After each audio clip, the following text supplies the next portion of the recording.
Welcome to the Beyond the Perimeter podcast.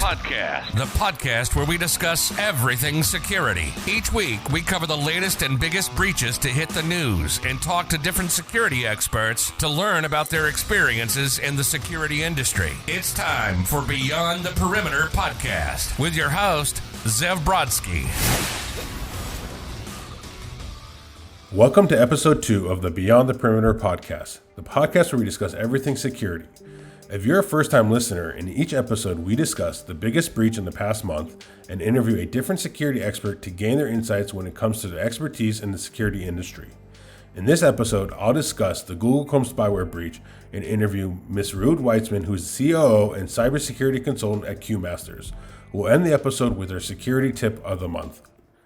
Now for the breach of the month. On June 18th, security researchers at Awake Security report that millions of Chrome users were exposed to a record spyware breach linked to extensions downloaded from Google's official web store. The discovery is believed to be one of the biggest attacks of its kind and resulted in Google removing more than 70 malicious extensions. Most of the free browser extensions, downloaded about 32 million times, claim to warn users about unsafe websites or convert files from one format to another. Instead, they were accessing users' browsers' history and website logins. It is still unclear who was behind this attack, as the developers of the Chrome extension supplied fake contact information when they submitted the extensions to Google. My suggestion when downloading third-party Chrome extension is not to grant access to data or other information on your machine. Google can't ever guarantee 100% security on all their third-party add-ons, so you must be careful. I interviewed Ms. Reut Weitzman, who is the COO and Cybersecurity Consultant at QMasters, about her experience and insights as a CISO at a startup. We're thrilled to have Reut Weitzman on our podcast today. Reut is the CEO and Cybersecurity Consultant at QMasters cyber consulting firm. Reut specializes in designing complicated cyber defense architecture aligned with businesses and technology strategy that are up to date with emerging cyber threats and vulnerabilities. One of her leading projects is providing ongoing CISO service for a cryptocurrency startup. Reut, we're really happy to have you today to learn about your experience as a CISO and hear about your experience in the security. To get started, how did you get started in security? Thank you, Zev. I'm also excited to be here today. Thank you for having me. So I've been working in the tech industry for over 20 years, 10 of them in cyber and information security. I've been working with governmental, defense, military, financial, and tech sectors, acting as cybersecurity expert, architecting and designing complex security defense mechanism. When I started my career, the .NET bloomed, and I was young, curious, and eager to learn everything possible about this exciting industry. And so I took courses, read a lot, researched, asked, and learned on the job, of course.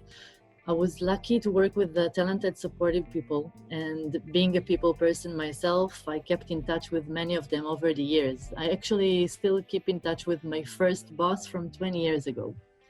So I found that this helped me a lot in my career. I always had someone to consult with, and whether it was professional or career issues.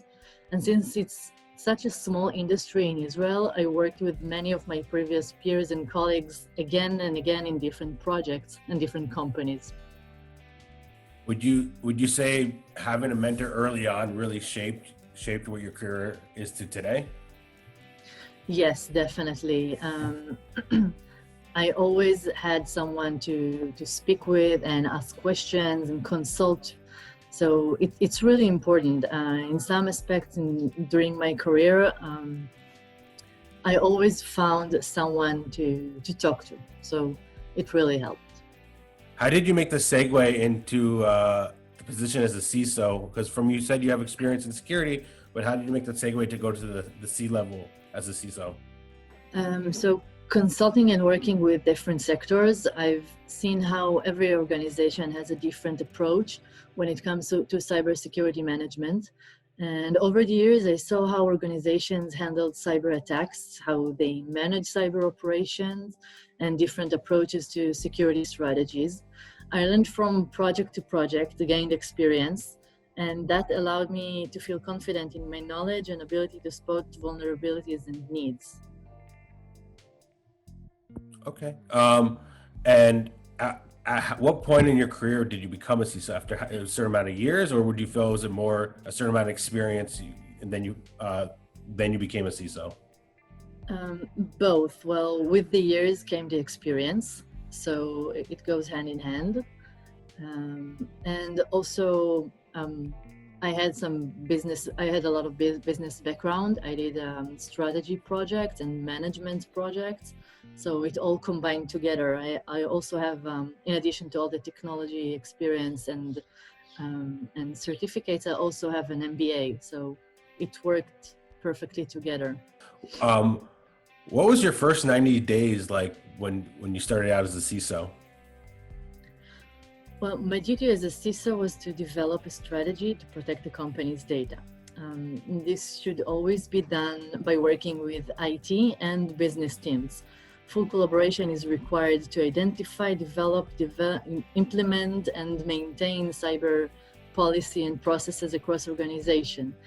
So for the first 30 days, I worked on establishing relationships and trust. I took the time to understand the organizational structure, who is who, how are they used to work, what technology do they use, where is the data, do they print, do they have access to data from mobile phones.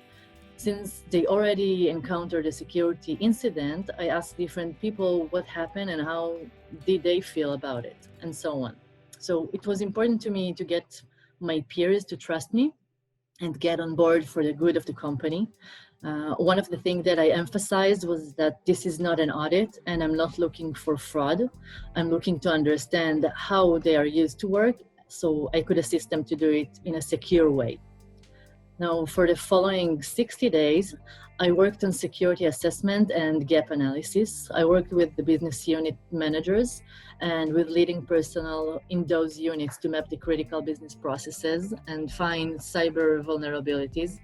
The biggest challenge was inventory, data systems, storage, and physical devices. The little documentation that they actually had wasn't updated.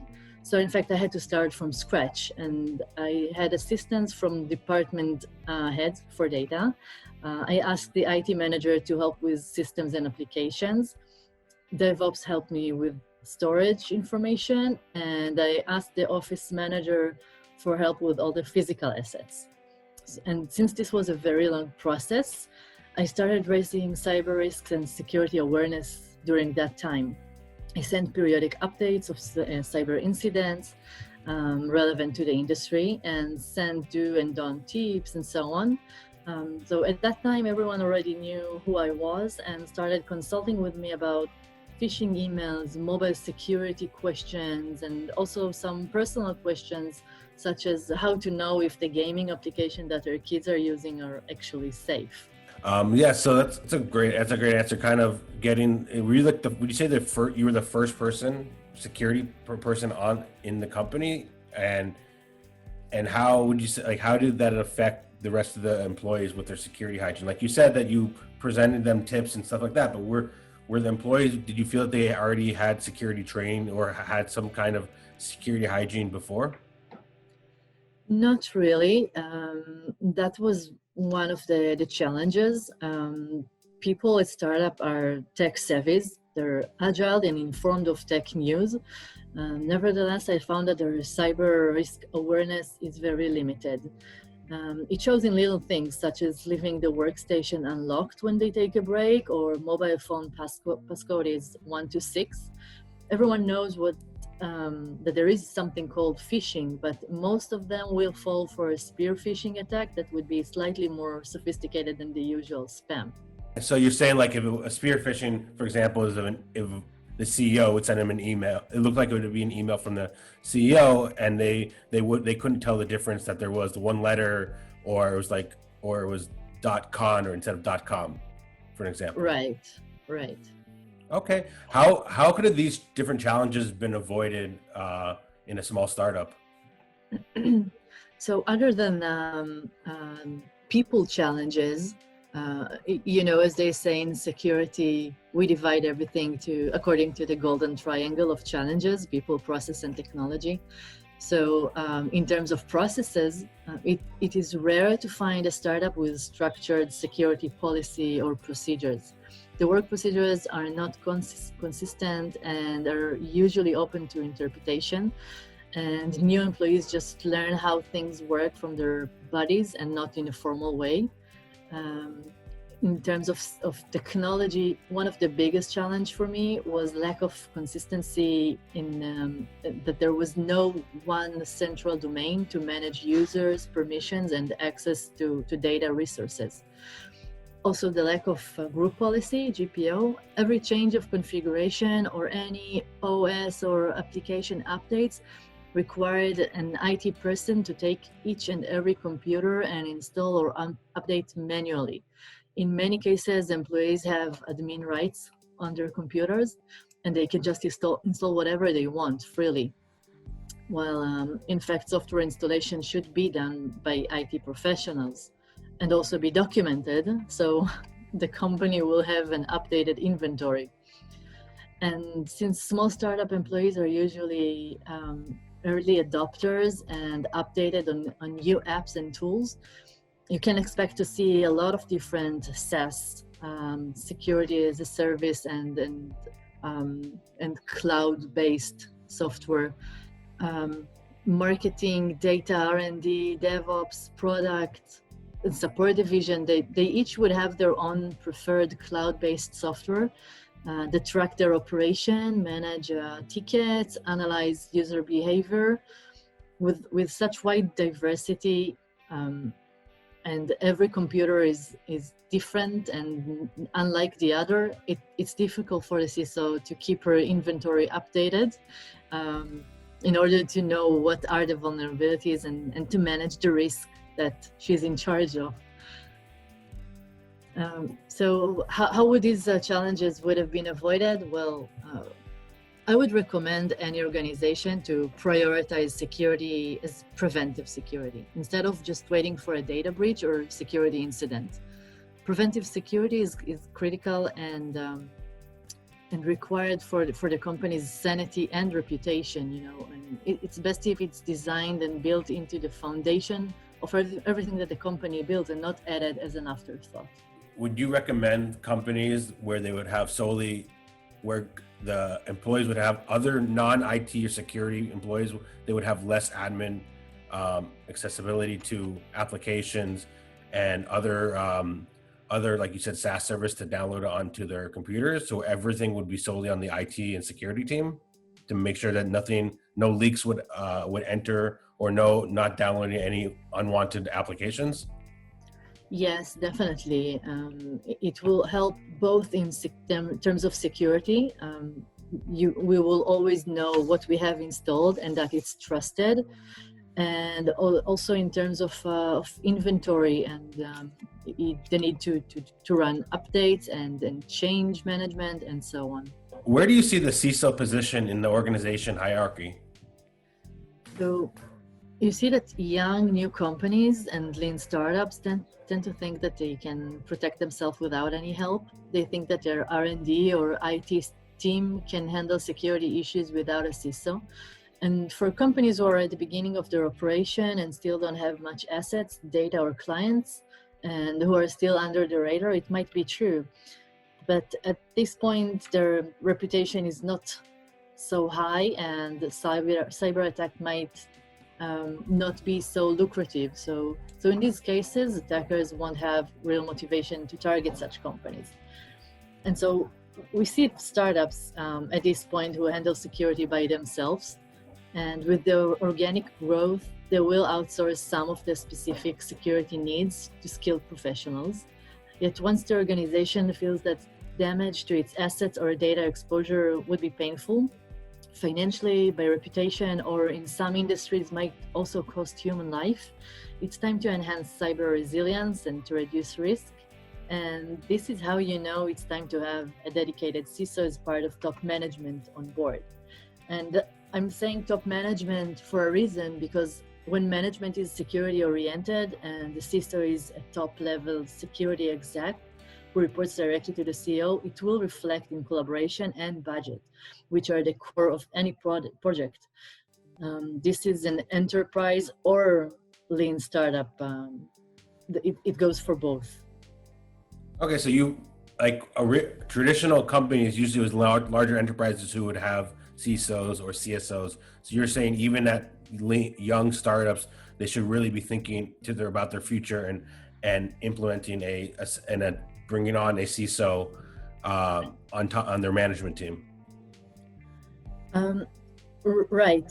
When they feel that they are mature enough to have someone managing their security, to be dedicated to managing their security, then it's time to have that person as part of management, and they would know that they are ready if any damage to the assets or that data exposure would be painful. For security experts looking to become a CISO, what is your advice for them? Well, I would advise to have more of a service approach, be a business enabler rather than blocker. Don't just say no, say how it is possible to do things in a secure way. Gain the trust and collaboration of peers and colleagues, and work along the business objectives. Also remember that the weakest link can be your strongest link, and these are the employees. Don't just focus on technical skills and solutions. And since much of CISO's job involves management and advocating for security with company leadership, top management and department heads, so in addition to having good technical foundation, risk assessment and management experience, a CISO should also have business background and communication skills in order to succeed. Okay. Where can people find you online with any of your content or with any of your insights? Well, you can find me on LinkedIn and Twitter. Okay. Reut, thank you so much for taking the time, really getting some insights about being a CISO at a startup. And I really appreciate you taking the time out of your busy schedule. And thanks so much. Thank you so much, Zev, for the opportunity. Now for our security tip of the month. Clicking without thinking is reckless. Just because you can click doesn't mean that you should. Remember, it can cost you a hefty sum. Malicious links can cause damage in several different ways, so be sure to inspect links. That's this week's episode of the Beyond the Perimeter podcast. Don't forget to join us next month for another episode. If you enjoyed this episode, we'd love for you to subscribe, rate, and give a review on iTunes. Thank you for listening.